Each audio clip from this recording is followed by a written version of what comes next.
Hello and welcome to episode 3 of the Verbal to Visual podcast. I am your host, Doug Neal, and in today's episode, you're going to get to hear a coaching call between Marko Hamel and I, as Marko gets ready for the publishing of the English version of his book, Visual Selling, and coinciding with the launch of that book, how to build a community of folks who can work through it together. I think this is a really cool application that all sketchnoters should keep in mind, combining your sketchnoting skills with your area of expertise and looking for opportunities to teach what you know and maybe even build a community around that. So I think you're going to enjoy what Marko and I explore. You can find the show notes for today's episode at verbaltovisual.com/3. Let's get into it. All right, welcome, Marko. Thanks for chatting today. To kick things off, why don't you just introduce yourself? Let folks know who you are, where you're coming from, and generally what you're up to with your sketchnoting work. Cool. Yeah. Hello, Doug. It's great to be part of your podcast. So basically, my name is Marko Hamel, and I used to be a business consultant for SAP technology. So I come from information technology, and then worked in sales. And in these days, I realized that often when you sell complex products, it's quite hard to make the customer the value understandable, or to show the value in an easy way. And so I started using visuals first on a flip chart and later digital when the first iPads came across the corner. And that was basically my starting point of thinking about how to translate words into visuals. So it just evolved. And in 2013 we founded, my partner and myself, we found our own company called Visual Selling. And our idea is really to analyze, uncover, and solve our customers' needs and problems just by using digital pen and paper, and to help them to shorten sales cycle and which leads then to more revenue. That's great. That's super exciting that you kind of started in the nitty gritty world of information technology and first kind of developed your visual skills in terms of explaining the value of those products, and then it sounds like you've transitioned to a place where you're now focusing on those kind of visual storytelling techniques to help others do something similar to what you did. Mm-hmm. Are you working with folks mostly in the similar realm that you came from, as far as kind of the world of information technology? Yeah, it is a bit broader now, but it's still technology. So whenever is something you can't really take into your hands, but you try to solve it, to sell it. Also in a pharmaceutical industry, banking, finance. So whenever it's nothing you can really taste or wear, or really abstract concepts. That's great. What's the topic or the question that you would like to explore today? Yeah, basically the idea. My idea was why I asked you to have the chance to have this talk with you was back in 2016. We started a book project that was published at the Wiley. At Wiley, it was about visual selling, a workbook for live visualization in customer conversations, and it was in German. And nice. These days, it was a great project, and we invested a lot of time in it. But then we realized that in the international market, there's a bigger interest in that, and so we got the rights back from the publisher, and we are now able to bring out an English version of the book.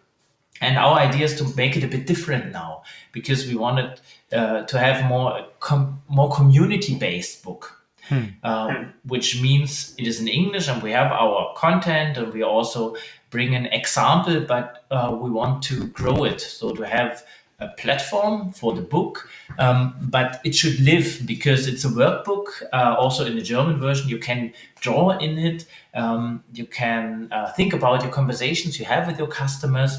But there's so much more outside there where people can exchange, and we would like to create a community in that case. And yeah, the question is now how to do it best, or how to find the right people with the right energy, or people who want to be part of such a change or such a movement. Yeah, that is super exciting. And I feel like it's a fairly good time for me to be exploring this question because we kind of just went through a transition here as far as where the learning and interaction goes for folks that sign up for a course from Verbal to Visual, or a new community that we just launched that, obviously here we talk broadly about sketchnoting and all sorts of applications. But I think it's really cool how much opportunity there is to do something like you're doing, to use the kind of general skills that we explore here, and focus on a specific application, and kind of have a specific group of people in mind. So that's really cool. And yeah, it's just been fun to see, with the transition that we just made over from like a WordPress site with a plugin called LearnDash over to this learning platform called Mighty Networks that's quite a bit more dynamic, has a lot more kind of social interaction features built in, and so far at least seems to be doing a good job of facilitating that combo that you, I think, are on the lookout for as well, in terms of having a place where you can share educational resources. For me, it's the online courses that I've built. For you, it's that workbook. But then also having a place where people can share what they're doing as they, work through that material and fill out this page of the workbook or this lesson within the course, and learn from each other. Because I think there is so much power when you see how specific people in specific situations apply a particular idea that you're teaching, or for the folks that pick up your book or join this community, for them to see what others are doing with it, to help them learn and apply it themselves. Cool. So it sounds like then the couple of questions, I'll try to reiterate them to see if I'm clear. I'm identifying kind of two related but distinct questions. One being the question of, how to gather the right people to join this thing, but then maybe also like where to actually have that community and workbook, where that will be accessible online.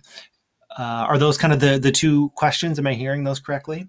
Yeah, getting the right people. It's one. And also just while listening to what you're saying, it's also to activate them. So right means really that people are willing to share, because often you have people, they just sign up for a community and like to consume it, which is absolutely fine to have those people in a community. But I think you need to have also people who bring something forward, to share their own things, that it's really growing, and it's not only depending on the one creating the community. It's really that people see the value, and they want to do something, to bring in and really draw actually.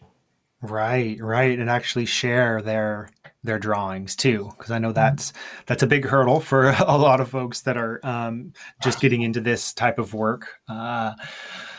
It's there for a lot of folks. There's enough of a barrier just to start drawing themselves. Like that's enough of a challenge, and then to add on this additional piece of, hey, once you've drawn out this thing that kind of scared you to draw out, maybe then why don't you share it so that other folks can see it too? That kind of can activate some other stressors. So I think it's good to be thinking about what's a safe environment where folks are going to be willing to share their responses, their filled pages from your workbook.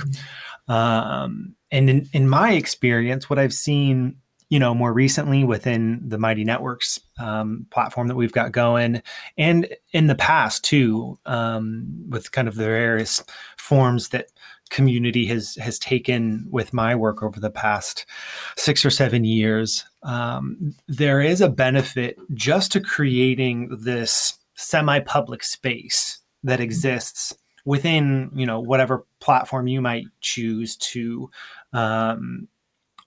gather these folks together, because it does feel different even when someone just in my case logs into their verbal to visual account, and then they're Yeah. in this space and they can see that, okay, this is a space where folks are gathered around this single topic of sketchnoting. And there are some learning resources there, and there are some conversations going on. I see other folks sharing their images.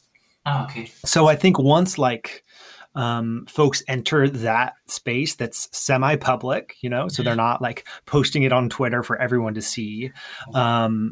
I think that goes a long way into creating that safe environment where folks are going to be willing to share. So like once you've got that space created, I think the next thing to consider is just like what's a really small way in which someone new to that space can share something in a Yeah. pretty like low pressure way. And it doesn't even have to be something that they sketch out. Like you've probably noticed within Verbal to Visual's Mighty Network, one of the things that new members are encouraged to do is just kind of like fill out a couple sentences of their profile page. No image required, just like what they're up to and their goals for being part of this sketchnoting community. And then those kind of like pop up where folks can see them. And that just kind of starts the process of showing that this is kind of like a welcome space where we want to know what you're up to, and you can share your works in progress. So those are a couple kind of Yeah. general ideas. How do those hit you, Marco? Yeah, I think that that's a really nice way. Never thought about that. So just yeah, fill out things and keep the barrier low. Yeah, Yeah.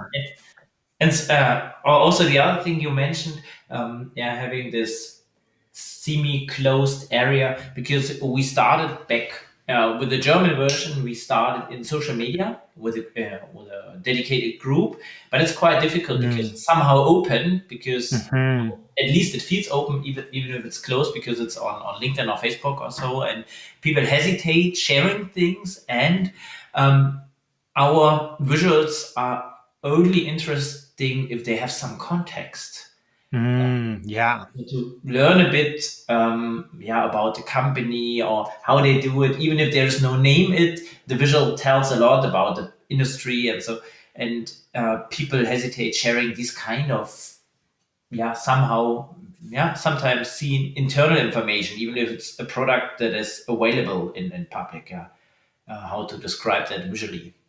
Right. Had you started thinking about where you would want to gather folks around this work and where they might be sharing their work with the book? um, so how to find it first in the first place.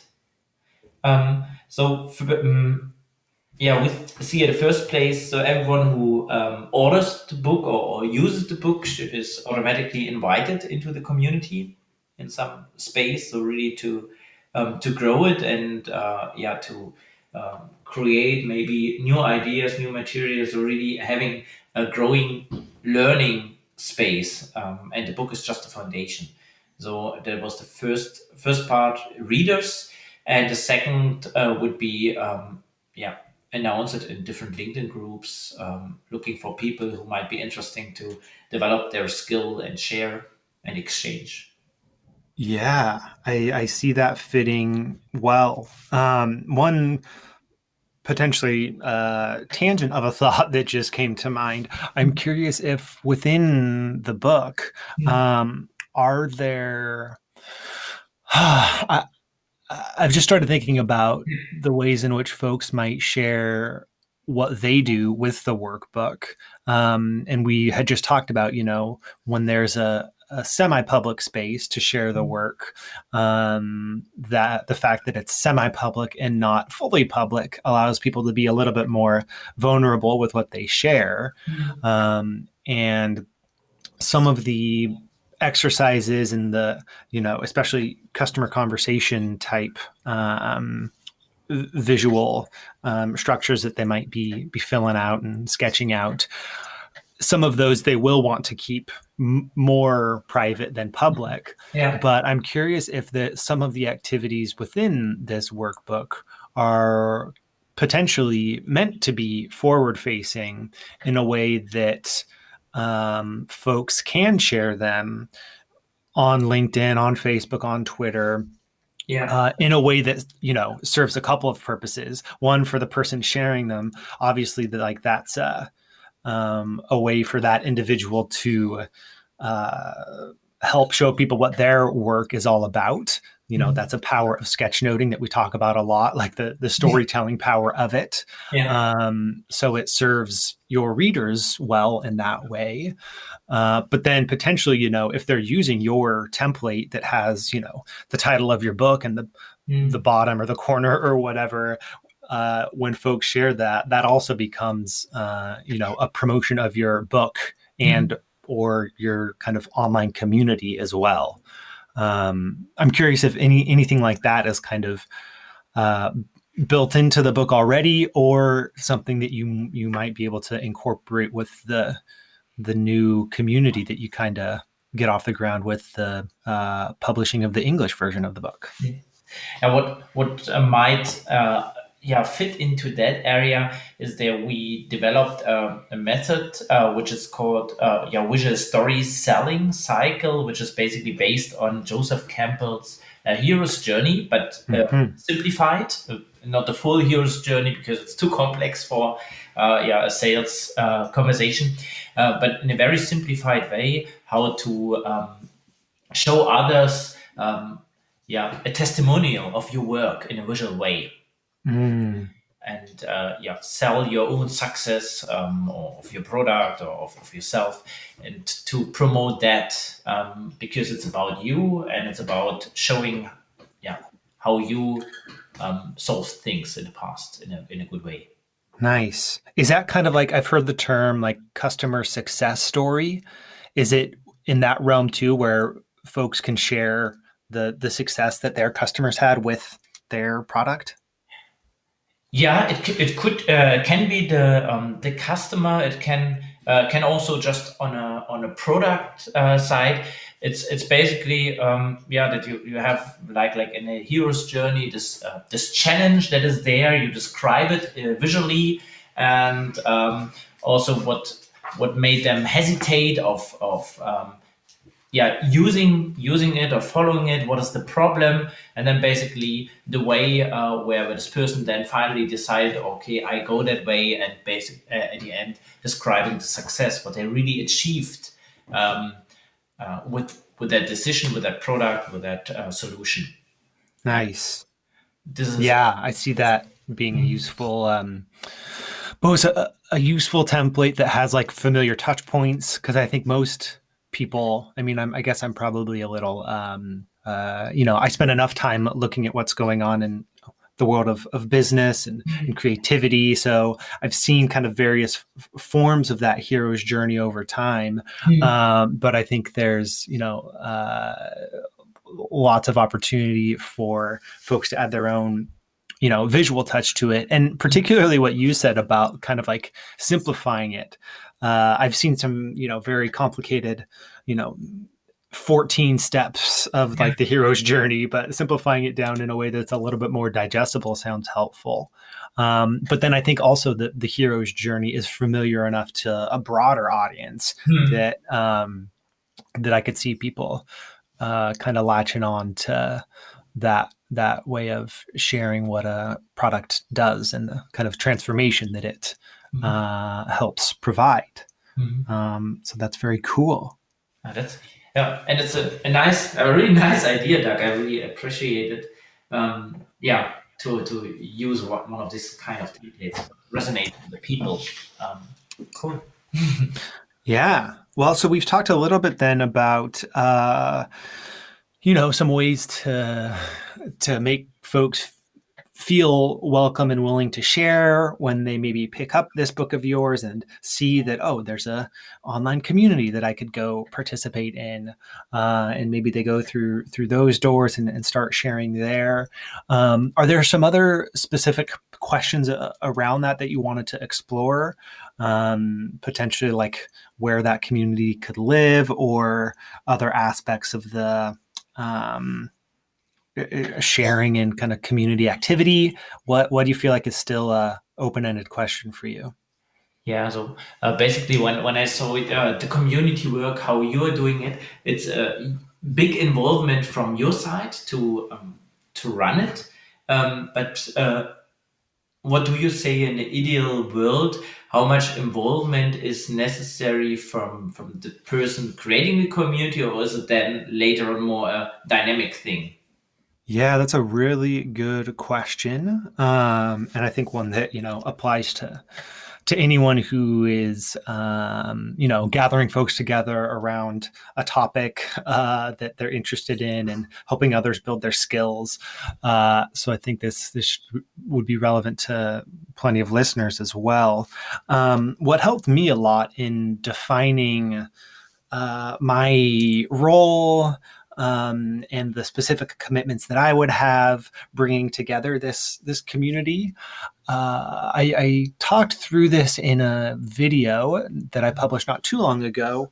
I think the title of it is "What I've Learned About Community Design." And for me, it was helpful to take this online class called it was just a community design masterclass, which helped define, a lot of things related to the bringing together of a community, starting with things like the overall purpose of bringing this group of people together and, what you hope that group achieves or what an individual person might achieve over the span of an entire year, maybe by being part of that community. And then probably, one of the most helpful things for me is what's a relatively lightweight structure that you as the host can kind of be in charge of, just to facilitate sharing, facilitate conversations, facilitate stories from the folks that you're bringing together. Because, and this is where maybe like a contrast is helpful between hosting a community and like creating an online course. With a course, it's much more in the direction of the instructor, providing these lessons and activities. And yes, of course, the students are going to come in and do their work in response to those lessons. And depending on like where this is taking place, there might be some community elements, depending on how much students can share their work. But it is, it leans toward the instructor side. Whereas a community, it's much more about the members of those communities, of that community, participating in meaningful ways.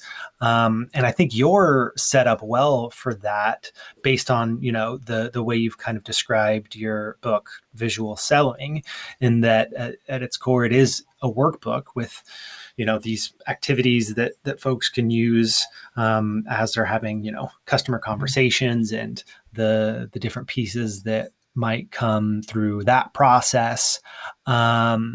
So when I mentioned lightweight structure, for me, that looks like first deciding on a particular theme each month. Like what's the broad area of focus that you might want to use to create some sort of like a bounds on the types of activities that you might propose within your community. Mhm. So right now we're in the month of April 2020 when we're recording this, and the monthly theme within the verbal to visual community is build your visual vocabulary. Mhm. So all of the prompts that I'm sharing within that community fall under that theme. So once that monthly theme is identified, then there's a consistent weekly calendar of activities that I propose and kind of like put out there each week. So on Monday, it's a question of the week. I Mhm. propose some question related to building your visual vocabulary, something that, is a hopefully just like a quick paragraph response just to get folks thinking about that topic. On Wednesdays, it's a sketchnoting prompt. So Mhm. I actually like propose something that encourages folks to put pen to paper. I think a couple of the things we've done this week or this month was we did one prompt around building your visual vocabulary around the topic of food. So like Mhm. sketch out a recent meal you ate or like a recipe that you followed. Yeah. And then we had one that was based around sketchnoting abstract concepts. So coming up with icons related to abstract ideas, which is kind of a pain point for some folks. So that's Wednesday. And then on Friday, I come in and kind of look at all of the activity that goes on within the community. Because there are also a couple of other places. One place where folks can share their latest sketch notes, another where they can just ask any question about sketchnoting. So on Fridays, I kind of look through all of the things that have been shared within the community and do just a little bit of like a summary post. Um, kind of highlighting the things, the most active conversations and most active shares, just to help folks, kind of take a look back at the week. Mhm. Now that might be like a little bit more involved than what you want to do. Yeah. Because there is, you as the host get to decide like how much structure you want to put to it. And maybe for you, it could just be a once a week thing, or maybe 2 days a week where you hop in and maybe share one activity from the workbook or pose one question. So that I with hopefully that gives some examples of how I'm approaching this Yeah. concept of community design that again really is focused on, not you as the host presenting new material every day and every week, because it sounds like you have that, like that's why you spent all the time you did writing that book, right? Yeah. That can be the core of the instructional piece. Mhm. So I guess then I would encourage you, as you think about your role, is just deciding, a consistent way that you might show up and provide a prompt or a question Mhm. that gets the members of your community participating, sharing their work and their thoughts, and then also having conversations with each other. Yeah. I think that's what like you're starting to see within verbal to visuals community, is that the more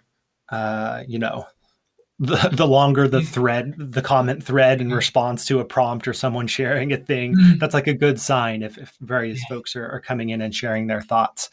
Because it's those conversations that your community members have. That's like where the value is in Mhm. the thing that you're putting together. Yeah. Do you have a sense, Marco, of what that lightweight structure might look like for you? Yeah. So a first feeling basically to, yeah, I will start just using the structure of the book as a first starting point Yeah. to make it easy, because in verbal to visual community, I love it. It's there are so many parts, but I sometimes have the feeling I miss something. I hope I Mm. because there are so many interesting things, and say I can't read it all. I can't read it all. It's so much. It's too much. Yeah. Because it's so good content and so nice, and it's yeah, and I try to make it in at least for my community at the beginning quite lean, not too many things, but can't say what happens if it grows like your community where so many courses, different interest groups, and then yeah, it keeps busy. Consuming all those things, answering to people. It's on the other side, it's so interesting. Yeah, no, I think that's a great way to approach it because that is a challenge that we're seeing. It's a good problem to have, I think, but yeah, it's something to keep in mind when you're getting something going like this. And I think a lean approach from the start is a great way to do it. Yeah. And like you said, you've got the structure of the book, so no reason to not follow that. I was just thinking how fun and like useful it might be for you to, when you first get this going, there's no reason you couldn't like follow the structure of the book, from start to finish, and then just like start back over again at the beginning and do Yeah. it again because, there will be enough time having passed that new folks will be there and they'll be like, oh, cool, we get to start from the beginning again. But even people who went through it the first time will get something out of like seeing it the second time as well. Right. So that I think there's some cool potential, even if you just, kind of cycle through the book material, over and over again over a period of time, because folks will get something out of it the second and the third time when they're able to pop in as well. And they're also developing. So I when I gave just training courses, when I start usually using visuals, there's a lot of hesitation to draw in front of a customer, especially if they. So the most common question I get is I can't draw a pile of money in front of a CEO.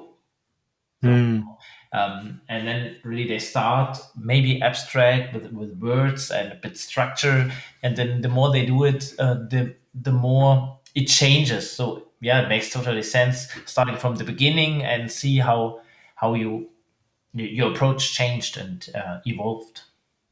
Yeah, I know that's really cool to be able to see that and to support that. Like, I think that's really cool. Because it's really great because when we were talking before, you mentioned the purpose. I must communicate, I should communicate a purpose of the community, why people should attend. And what I just came into my mind now was in sales especially, really fear to draw things. It's I think it's in many areas, but there especially they rather talk a lot instead of grabbing a pen off. And so to really show also in sales, it makes totally sense, and you can you can do it abstractly. It's just communicate with the pen in a way that fits to your style and to be more successful and provide more clarity. I love it. It sounds like a great purpose to me, and I have no doubt that members of your community will like gather around that purpose as well.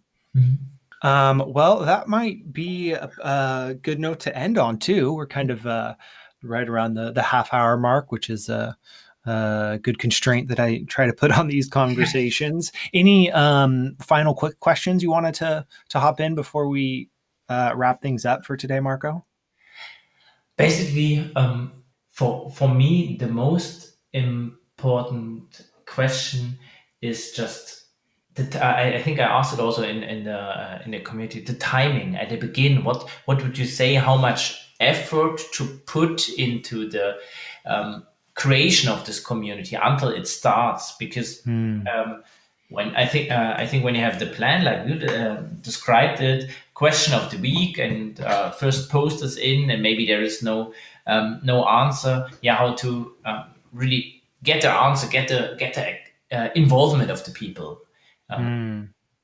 Yeah. Well, I think the approach that you've described as far as, keeping it relatively lean up front, is a good way to go.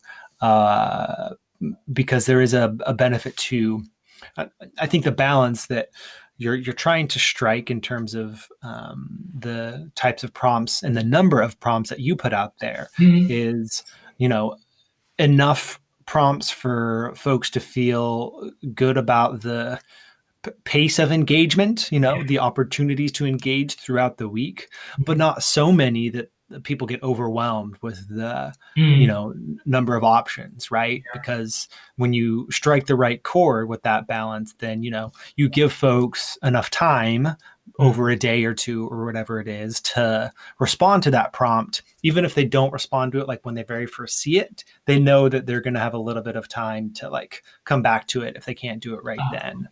Um, and I think a lot of it also just comes down to, put put your best plan in place and put it out there, but know that like you might want to make some adjustments and adapt that structure over time. yeah. So I wouldn't worry too much about trying to get the timing in that structure perfect.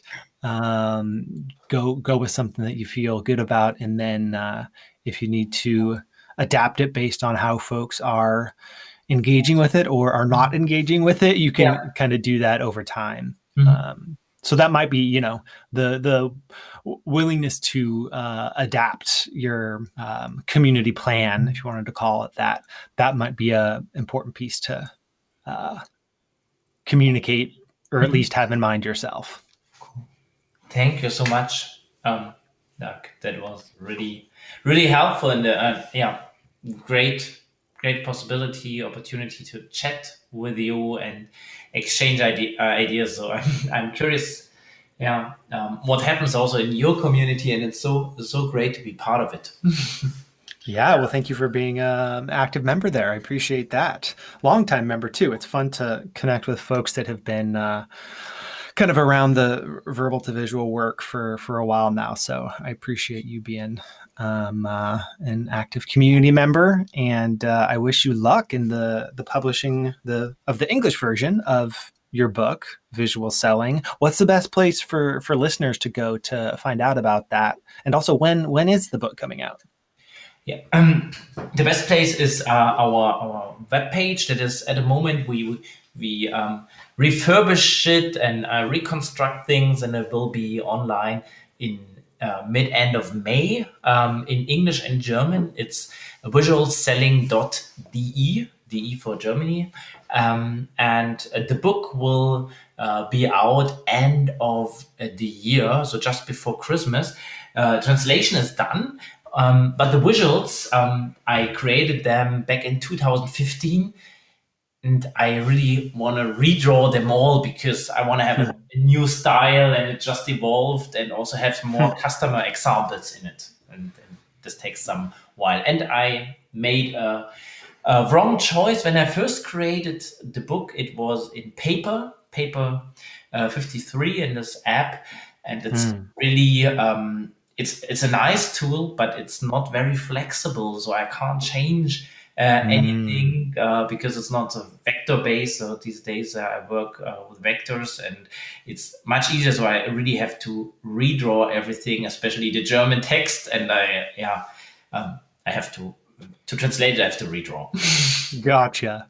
Well, that sounds like equal parts decent amount of work that you will need to do for that, but also kind of a fun opportunity to share the development of your Mhm. visual sketchnoting skills over the past 5 years, and bring a little bit of an updated style to those sketches. So I hope that's a somewhat enjoyable task as well, even if it's a decent amount of work.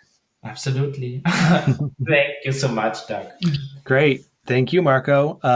Excited to pick up that book myself, and I'll be sure to share a link to it in the show notes for this episode. So I encourage listeners to go check it out as well. Cool.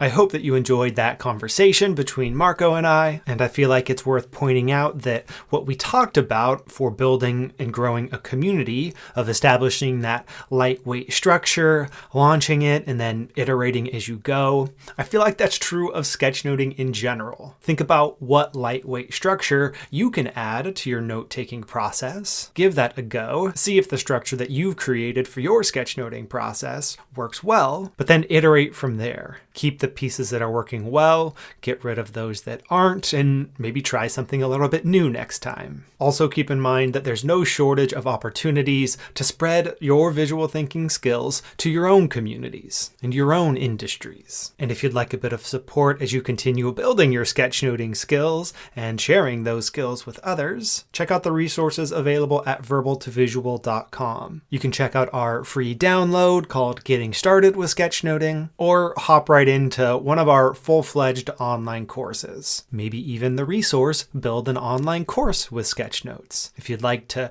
create the type of educational experience that Marko is describing. And if you'd like to have a conversation with me, similar to what Marko and I just did, keep in mind that anyone who picks up a sketchnoting course from Verbal to Visual or signs up for our community, you get access to these free 30-minute coaching calls. You can find more info about all of that at verbaltovisual.com and just add a /3 to get to the show notes for this specific episode, and check out Marko's book and website so that you can see how that launch goes later this year. Thank you so much for listening. Good luck with whatever sketchnoting project you're working on right now, and I look forward to chatting with you again soon. Till next time.